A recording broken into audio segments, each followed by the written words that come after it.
శ్రీ సత్యసాయి జిల్లా నల్లచెరువు మండల కేంద్రంలో 2003వ సంవత్సరంలో మండల కేంద్రానికి చెందిన శిక్షావళి బీసీ వసతి గృహ నిర్మాణం కోసం కొంత భూమిని దానం చేశారు.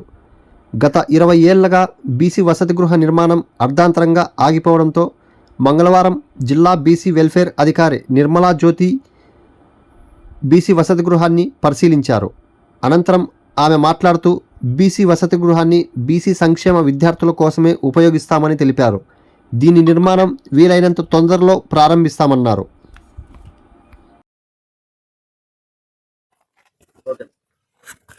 నల్లచెరువు మండలం బీసీ వెల్ఫేర్ హాస్టల్కి శేషావళి గారు 2003లో బీసీ హాస్టల్ విద్యార్థుల సంక్షేమం కోసం వాళ్ళకి పర్మనెంట్గా గవర్నమెంట్ బిల్డింగ్ ఉండాలని సైట్ దానం చేయటం జరిగిందండి. దీని మీద 2003లో వర్క్ కూడా జరిగింది. ఫుడ్ ఫర్ వర్క్ స్కీమ్లో కన్స్ట్రక్షన్ వర్క్ కూడా హాఫ్ కంప్లీట్ అయింది.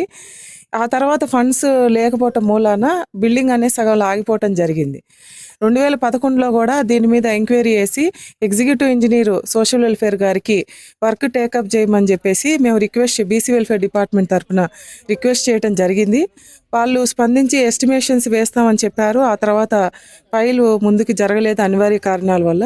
ఇప్పుడు మళ్ళీ మేము ఈ బీసీ వెల్ఫేర్ హాస్టల్కి సంబంధించిన సైట్ ఇది మేము హ్యాండ్ ఓవర్ చేసేసుకున్నామండి. ఈరోజు చేసుకొని ఖచ్చితంగా ఒక 3-4 మంత్స్లోనే గవర్నమెంట్ నుంచి ఫండ్స్ శాంక్షన్ తీసుకొని ఎగ్జిక్యూటివ్ ఇంజనీర్ అనంతపురం వారిని కన్సల్ట్ చేసి మేము మా బిల్డింగ్ కంప్లీట్ చేసుకొని మా పిల్లలు బీసీ వెల్ఫేర్ స్టూడెంట్స్ శ్రేయస్సు కోసమే ఈ బిల్డింగ్ అనేది ఉపయోగించుకుంటామని మీకు తెలియజేస్తున్నామండి. Thank you.